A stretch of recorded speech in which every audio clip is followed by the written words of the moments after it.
राष्ट्र से बढ़कर के कुछ नहीं हो सकता, कुछ नहीं हो सकता। और राष्ट्र तब सशक्त होगा जब हम एक रहेंगे, नेक रहेंगे, तभी नेक रहेंगे।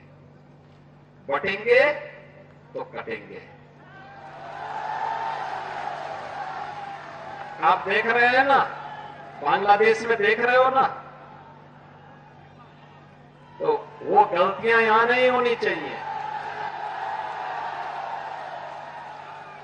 बटेंगे तो कटेंगे, एक रहेंगे तो नेक रहेंगे।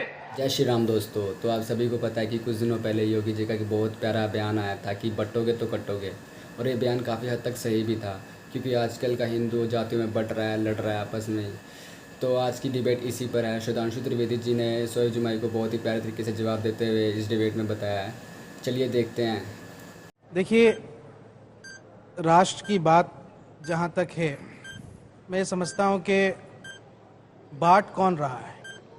आप कहते हैं कि बटेंगे तो कटेंगे। माननीय योगी आदित्यनाथ जी ने जब ये बयान दिया कि भाई चुनाव में यादव और मुस्लिम अधिकारी नहीं रहेंगे, बांट आप रहे।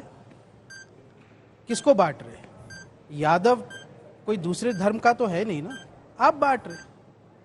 अगर कोई यहाँ से कहता है कि भाई दलित घोड़ी नहीं चढ़ सकता है, और यहाँ से हाथरस में धर्म देख करके आप जो है यहाँ से बिटिया वो जाति देख करके आप काम कर रहे, बचा रहे किसी को, ठाकुर जाति का है तो बचा रहे।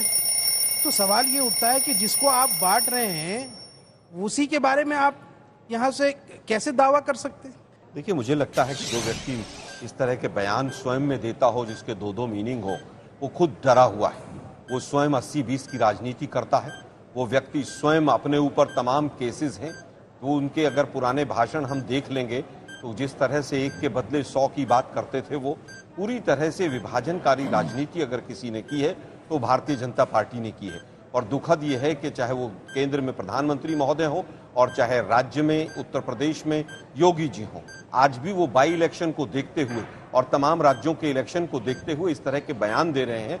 लेकिन देश की जनता अब इस तरह के बयानों को, विभाजनकारी सोच को नकार चुकी है। योगी जी, आप कुछ भी कर लीजिए, आप उत्तर प्रदेश के बाई इलेक्शन भी हार रहे हैं और बीजेपी आने वाले 4 राज्यों के चुनाव भी हार रही है। जी, मैं बोलूं? हम अंत में बोल देंगे, क्यों सारे प्रश्न ज्यादा हम ही से होंगे। माननीय योगी आदित्यनाथ जी की पहचान कभी भी शालीन भाषा के लिए या सब भाषा के लिए नहीं रही। वो इस तरह के उत्तेजक और भड़काऊ बयान समय समय पर देते रहते हैं, लेकिन इन दिनों कुछ अज्ञात कारणों से वो कुछ ज़्यादा ही मानसिक विचलन का शिकार हैं और मानसिक विभ्रम की स्थिति में हैं, और इसलिए उनके मुखारविंद से बार बार बहुत ही अशोभनीय बातें निकल रही हैं। कभी लाल टोपी को लेकर टिप्पणी करते हैं, कभी दूसरे राजनीतिक विरोधियों को लेकर टिप्पणी करते हैं, कभी जातियों को लेकर, कभी धर्म को लेकर। जहाँ तक ये एक मुझे फिल्म का गाना याद आता है कि कुछ घुमा फिरा के कहते तो अच्छा होता, कुछ दूसरी तरह से कहते तो अच्छा होता। इस बात को ये शालीन भाषा में भी, शालीन शब्दों में भी कह सकते थे कि एकता बहुत जरूरी है, हम सबको मिलकर एक रहना चाहिए। बांटने काटने जैसे शब्द प्रयोग करने का सीधा मतलब है वो किसी को डरा रहे हैं और किसी को भड़का रहे हैं। देखिए, मुझे लगता है कि इससे राजनीति से परे जाकर के योगी आदित्यनाथ जी ने भारत के लिए और भारत के खास करके हिंदू समाज के लिए एक सूत्र वाक्य दे दिया है। यदि हिंदू इस देश का संगठित होगा, यदि ये हिंदू इस जातियों में नहीं बटेगा तो भारत मजबूत होगा। ये बात सभी लोगों ने कहा है और ये भारत का मूल चरित्र उपसंहार है, मैं इसे मानता हूँ। जहाँ जहाँ हिंदू कमजोर हुआ है, जहाँ जहाँ हिंदू बटा है, ये देश खंडित हो चुका है। एक समय ऐसा था जब अफगानिस्तान और ईरान तक हमारी सीमाएं थीं। वो आज वहाँ पर न मंदिर बचे हैं, न गुरुद्वारे बचे हैं। वो देश का हिस्सा हमसे अलग हो चुका है।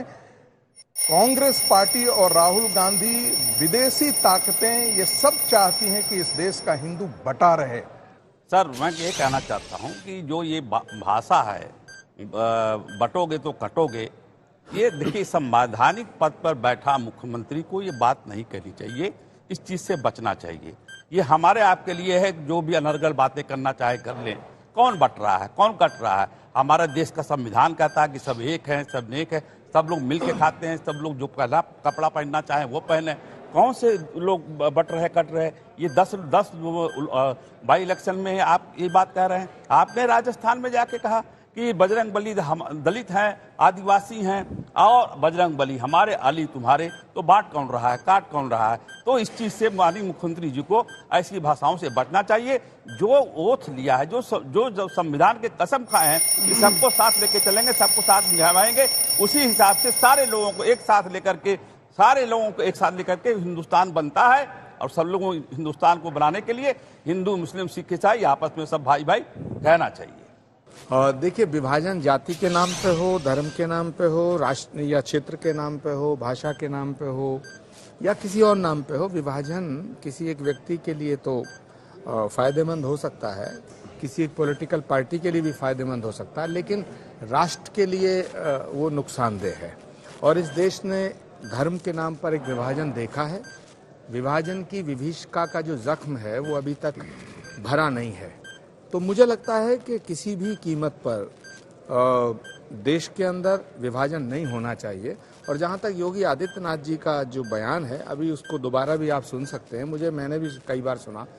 तो उन्होंने बात जो शुरू की है वो राष्ट्र के नाम से की है और फिर कहा है कि हम बटेंगे तो कटेंगे। उन्होंने ये नहीं कहा कि हिंदू बटेंगे तो कटेंगे। तो मुझे लगता है थोड़ा इसको और दूसरे रूप में भी देखने की जरूरत है।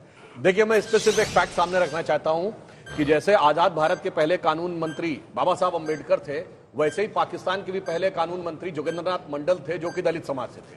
और वो इसी झांसे में आ गए थे कि जातियों में एक दो जातियों को लेकर मुस्लिमों के साथ मिलकर हमारा काम चल जाएगा। और वहां पे गए और उसके बाद जो उन्होंने अपनी आंखों से देखा है, मैं दर्शकों से कहूंगा, जोगेंद्रनाथ मंडल जी का जो इस्तीफा है लियाकत अली की कैबिनेट से, वो ये बताता है कि बंटने के बाद कटना क्या होता है और किस दर्दनाक तरीके से कटना होता है, यह उसका दस्तावेजी प्रमाण है।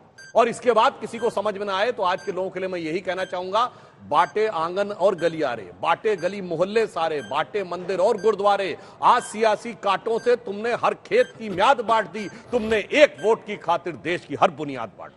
तो दोस्तों, अगर आपको वीडियो देखकर थोड़ा सा भी मज़ा आया हो तो चैनल को सब्सक्राइब करें, वीडियो को लाइक करें और कमेंट में प्रभु श्री राम का नाम लिखना ना भूलें। जय जय श्री राम।